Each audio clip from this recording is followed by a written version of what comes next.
एक ऐसा सुल्तान जिसकी कायम करदा सल्तनत ने 3 बराअज़म यूरोप, एशिया और अफ्रीका पर तकरीबन 600 साल तक हुकूमत की। वो कोई रवायती बादशाह नहीं था, बल्कि एक खाना बदोश कबीले का फर्जंद था, जिसने एक ऐसी सल्तनत की बुनियाद रखी जिसे दुनिया सल्तनती उस्मानिया के नाम से जानती है।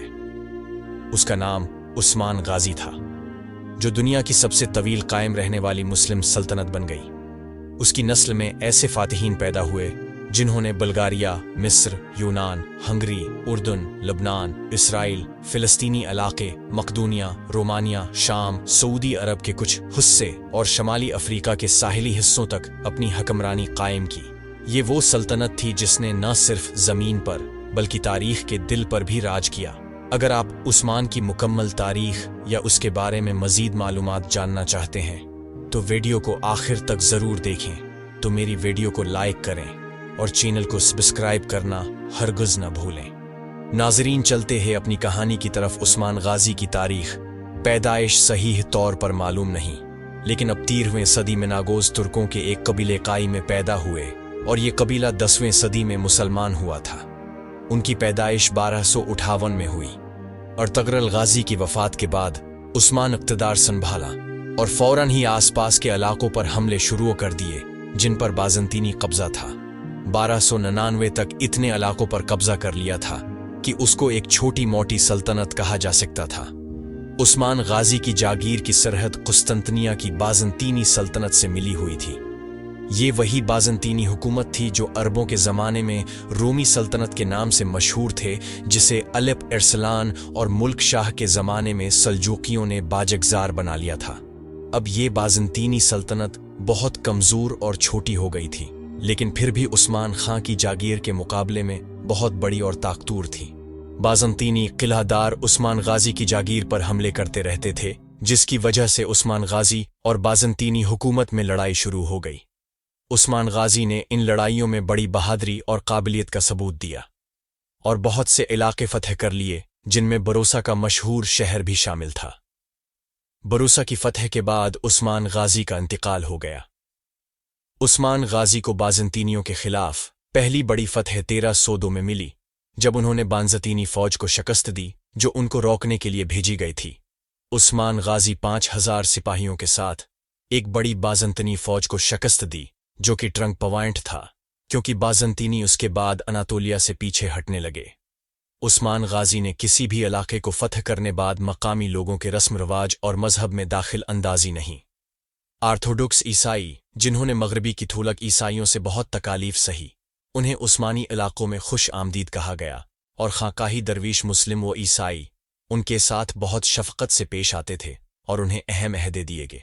इन्हीं दरवीशों में से शेख अदीब अली थे और उन्हीं की बेटी राबिया बाला खातून से 1289 में उस्मान गाजी के साथ शादी हुई, जिसमें एक ख्वाब का जिक्र है।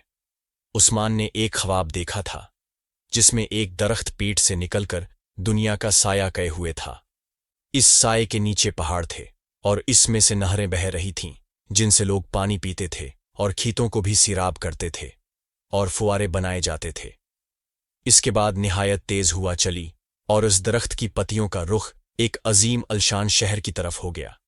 इसकी ताबीर उन्हें इमाम एदिबाली ने बताई थी। बाद में उस्मान गाजी की औलाद के ज़माने में चूंकि सल्तनत उस्मानिया उन दरियाओं और पहाड़ों तक फैल गई थी, इसलिए ये ख्वाब दरअसल सल्तनत उस्मानिया की वसअत से मुताल्लिक़ एक पेशन गोई था। शहर से मतलब कुस्तंतनिया का शहर, जिसे उस्मान गाजी तो फतह न कर सका, लेकिन बादिज़ां उस्मान गाजी की औलाद ने फतह कर लिया। जबकि राबहा बाला खातून से एक बेटा पैदा हुआ जिसका नाम अलाउद्दीन पाशा था। ये दोनों सोतीले भाई तमाम जिंदगी एक साथ रहे और उनका आपस में बहुत प्यार था और वफात के बाद भी एक ही मकबरे में दफन हुए। राबहा बाला खातून और मिल्हन खातून ने उनकी तरबियत अच्छी तरह की थी। जब उस्मान गाजी की वफात हुई तो तब ओरहान गाजी ने अपने भाई अलाउद्दीन पाशा को तजवीज़ दी कि वो उस सल्तनत को बराबर तकसीम करके उस पर हुकूमत कर लेते हैं, मगर अलाउद्दीन पाशा ने इनकार कर दिया।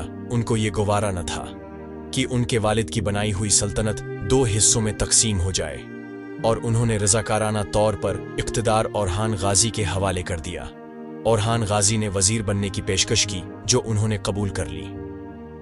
अलाउद्दीनी पाशा और हान गाजी की वफात तक बेहतरीन दोस्त और भाई रहे। उस्मान गाजी ने अपनी आखिरी जंगी फतह 1326 में हासिल की जब उनकी फौज ने बूरसा का मुहासरा किया। इस वक्त बाज़ंतीनियों की आपसी खाना जंगी चल रही थी और उस्मान गाजी ने उसका फ़ायदा उठाने की कोशिश की, लेकिन उनको मुहासरे का तजर्बा न था। इसी वजह से उस्मानियों को इस किला की फतह के लिए 8 साल लगे।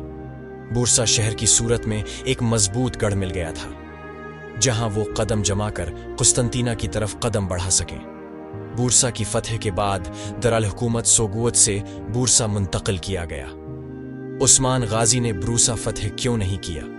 उस्मान गाजी ने बूरसा को खुद इसलिए फतह नहीं किया क्योंकि उनकी जिंदगी के आखिरी सालों में वो शदीद बीमारी का शिकार हो चुके थे और इस शहर का मुहासरा अगरचा उनके हुक्म से शुरू किया गया था, लेकिन वो उसकी तकमील से पहले वफात पा गए। बूरसा एक मजबूत बीज़ंतीनी किला था जिस पर मुकम्मल कब्जा हासिल करने के लिए वक्त, तदबीर और अंदरूनी कमजोरियों का इंतजार जरूरी था। उस्मान गाजी ने अपनी जिंदगी में बूरसा का तवील मुहासरा शुरू कर दिया था, लेकिन फतह की तकमील उनके बेटे और खान गाजी के हाथों हुई, जो उस्मान की वफात के कुछ ही उर्से बाद 1326 में शहर में दाखिल हुए। उस्मान गाजी ने अपनी वसीयत में कहा था, जब बूरसा फतह हो तो मुझे वहीं दफन करना, अवाम के साथ अदल करना, इल्मा की इज्जत करना और जुल्म से हमेशा बचना। उस्मान गाजी की वफात के कुछ ही महीने बाद और खान गाजी ने बूरसा फतह कर लिया और अपने वालिद की वसीयत के मुताबिक उन्हें वहीं दफन किया गया। उस्मान गाजी सिर्फ एक आम सरदार नहीं थे, वो एक समझदार, खुदा तरस और इंसाफ पसंद रहनुमा थे। उन्होंने अपनी सूझ, ईमानदारी और बहादुरी से एक ऐसी हुकूमत की बुनियाद रखी जो आगे चलकर दुनिया के 3 बड़े हिस्सों में फैल गई और कई सदियों तक कायम रही। उनकी जिंदगी बहुत सादा थी, लेकिन उनके फैसले और तरीका हुक्मरानी बहुत दाना थे। उन्होंने हमेशा अदल को तरजीह दी और दीन की रहनुमाई में काम किया।